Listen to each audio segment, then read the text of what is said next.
happy morning to all. Today we are going to the next chapter in your ninth class biology, that is plant tissue. Okay, what is that? Plant tissue. And you people heard the word tissue. Is it right? In your lower classes also you people are well familiar with the word tissue. Then before going to discuss about tissue, it is very important to know the difference between unicellular animals and multicellular animals. What is meant by a unicellular animal? If you take amoeba or euglena, they are made up of single cell. Means a single cell able to perform different functions in it. If you want to categorize anything as a living thing or non-living thing, depending on certain processes, we just tell something is living or non-living. If we talk about like amoeba, unicellular animal like amoeba, then here single cell able to perform all the functions. What are that? Like digestion, excretion, respiration, reproduction. Each and every life process is carried out by only one cell. And here there is no topic of tissue. But if we talk about multicellular animals, whenever we talk about multicellular animal, here we have to discuss about tissue, because multicellular animals are made up of many cells, numerous cells, and those numerous cells, they are able to categorize into different types, modified.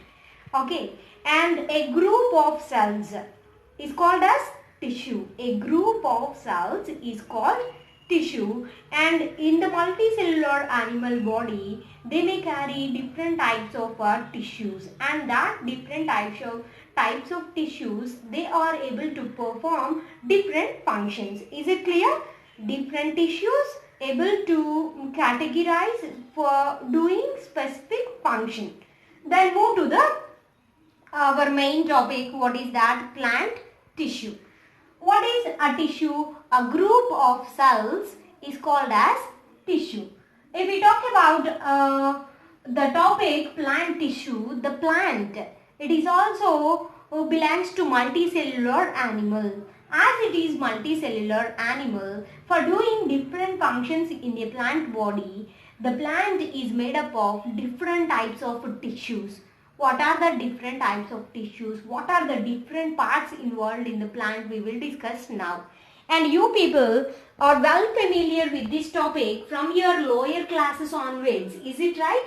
See here, whenever we talk about the root system which is present in the ground. Okay, the root system, what is the function of root system? It is able to absorb water. Absorption of water is done by the root. Then what is the function of a stem?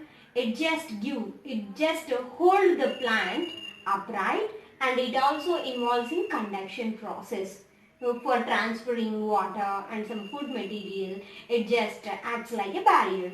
Then if we talk about leaf, the leaf, it just acts like a site for gaseous exchange, and it also acts for the site of photosynthesis. Okay, what is meant by gaseous exchange? Here, as like humans and other animals, plants are also able to respire. How they done the respiration process? By the help of tiny holes, tiny pores present underside of the leaf called as stomata. These stomata able to absorb the carbon dioxide, and they may give oxygen to the atmosphere. Like this gaseous exchange also takes place inside the leaf. While the respiration is going on, they are able to take oxygen, and they may emit carbon dioxide to outside. Like this gaseous exchange takes place in the leaf. Okay, and at the same time, the preparation of food preparation, not only for the plant, it also give that food material to different living organisms. Okay, like that, it is also act as a site of photosynthesis. That's why we also call the leaf as food factory of the plant. If we talk about the another process, what is that? We discussed about absorption of water, gaseous exchange, photosynthesis. Then transpiration. Transpiration means the plant, while it is performing different functions, it may secrete some excess amount of water may present inside the plant. That excess amount of water, it may released into the atmosphere again by the help of the stomata present in the leaf. Then reproduction. Which part of the plant involves in reproduction? Yes, what you are thinking, that is flower. The flower involves in reproduction process. Later it modifies into fruit. The fruit, it just carries the seeds, and that seed, it may give birth to the new baby plant. Like this reproduction process also takes place by different parts of the plant. Okay, like this different parts of the plant, they involve in doing specific function for the plant. And at the same time, performing different functions, the plant, it's just made up of different types of cells, and these different types of cells, they just combine to form different tissues. Okay, they just grouped to form different tissues. And what are the different tissues present in the plant? If we talk about different tissues present in the plant, mainly the plants contain 4 different types of tissues. What are that? 4 different types of tissues. See here, meristematic tissue. The first tissue present in the plant is meristematic tissue, and the second one dermal tissue, and the third one ground tissue. Okay, meristematic tissue, dermal tissue, ground tissue, vascular tissue.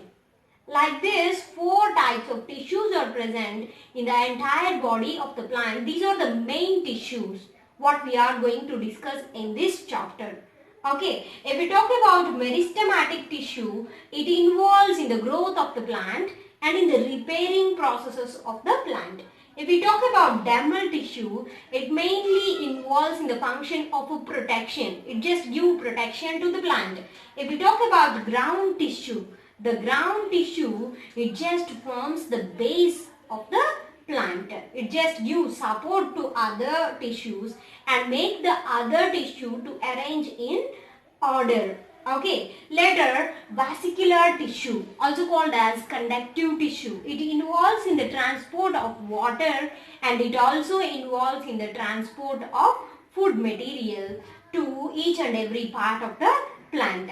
Like this, the plant body, mainly it contains 4 types of tissues performing different functions for the plant. See here children, what are that 4 types? Meristematic tissue, dermal tissue, ground tissue and vascular tissue.